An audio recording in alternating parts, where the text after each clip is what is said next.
guys, Steph and Sarah from The Upcoming. If you could give us an elevator pitch, why should people go and watch Getaway? Yeah, I can say so much about this film and why you should watch it, but you just should go and watch it and not see any trailers. Don't listen to what anyone is saying. Just see this movie fresh and maybe you'll get surprised a little bit. And obviously Nick Frost is no stranger to operating in the space of comedy horror. I grew up on the likes of Shaun of the Dead. But this is kind of in a slightly new area, like, you know, there's hints of Midsummer, The Wicker Man. What was it like collaborating with him on this project? It was a dream.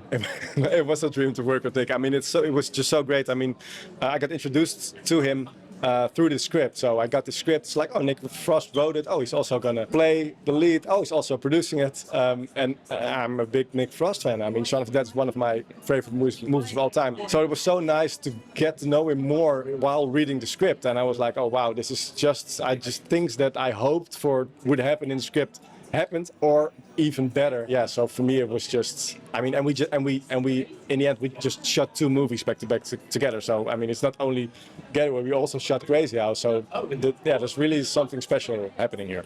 And of course, you know, treading that line between the humor, but also having moments that are genuinely scary, moments that are genuinely emotional, is not an easy thing. So was it all there on the page? Was it something that you worked on together in the execution? I mean, there was lots of it was on the page. I mean, but that was the biggest challenge, of course, to sort of have the right balance between the comedy and the eeriness. I mean, I shot it in a way that I can use both and then fine tune it in the edit and also with score and stuff. But that was like to get it all the nuances in the end. I mean, that was the thing we needed to make perfect, and I think we did a great job. I mean, it's very disturbing and it's very funny. I mean, I think that worked out well. And I think part of that is also, you know, just because it's a comedy, like the absolute commitment to the cinematography, you know, the location is so beautifully captured, and then the bits that are gory, you really go for it. What was it like on the shoot? What were some of the highlights and challenges? The funny thing is, because it's a funny movie and it's also a very disturbing movie in a funny way, but we took some really serious references. I mean, we watched Tarkovsky and we really dug in deep, and I think taking a story like this very serious as a filmmaker. I mean, that was my approach. So being very serious about this very fun script. There were lots of challenges. I mean, we shot during a storm. There was like a scene in a ferry, and we were like, oh, this is fine, and people were getting sweaty a little bit and running around. We're like, hey, guys, keep calm because we're shooting the scene. Like, there are 15 people outside trying to hold this boat because otherwise and there were people almost falling in between because the waves were getting this big, but in the boat it was fine.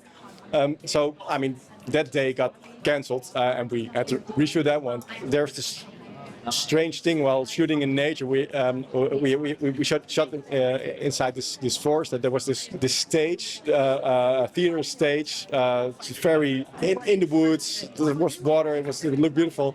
But it was also like a big place for all the wasps to live, and I didn't notice, but in the end of the season, they all sort of get out of their houses and then they sort of get angry and die. And the part when they get angry, that was while we were shooting. So we had like everyone attacked all day by all these wasps.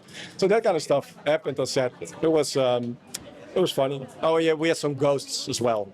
We had some ghosts on this haunted location where we were shooting. But we made peace with Tuna, the ghost that was in the Airbnb house that was visiting us every day. She sometimes slammed doors very loudly while we were shooting. We're like, oh wow, that's a very thick door. Why does this?